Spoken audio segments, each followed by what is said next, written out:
नमस्कार मित्रांनो, आज आजी घरच्या घर हळद बनवू राहिली. बघा ती कसं करीत आहे.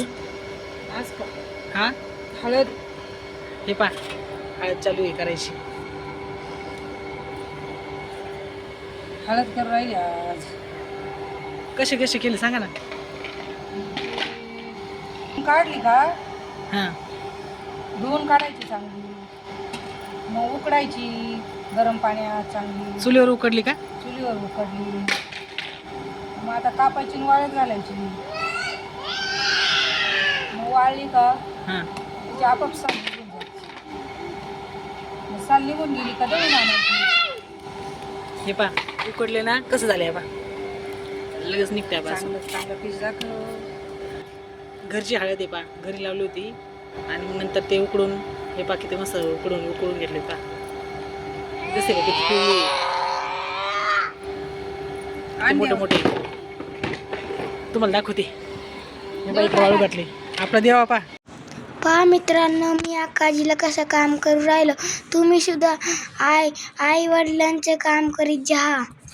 मी घरी सगळे काम कर, आजीला, बाबांना, मामाला, दादाला, मी सगळ्यांचं काम ऐकतो. माझ्या मम्मीला लाईक करा. माझे व्हिडिओ आवडत असेल तर सबस्क्राईब करा. माझ्या मम्मीला सबस्क्राईब करा. धन्यवाद, शुक्रिया. किती दिवसानंतर आता हळद तयार होऊन आता 2-3 दिवस वाळली का दळून आणली का झाली हळद तयार.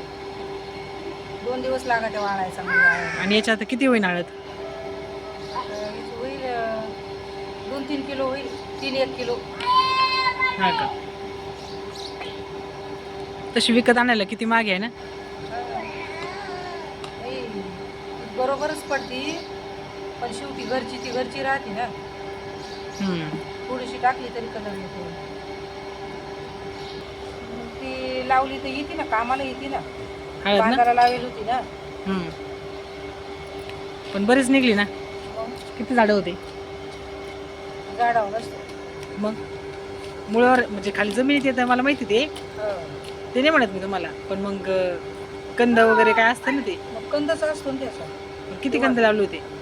थोडीशीच लावली होती 1 किलो. बरीच झाली मग त्याची.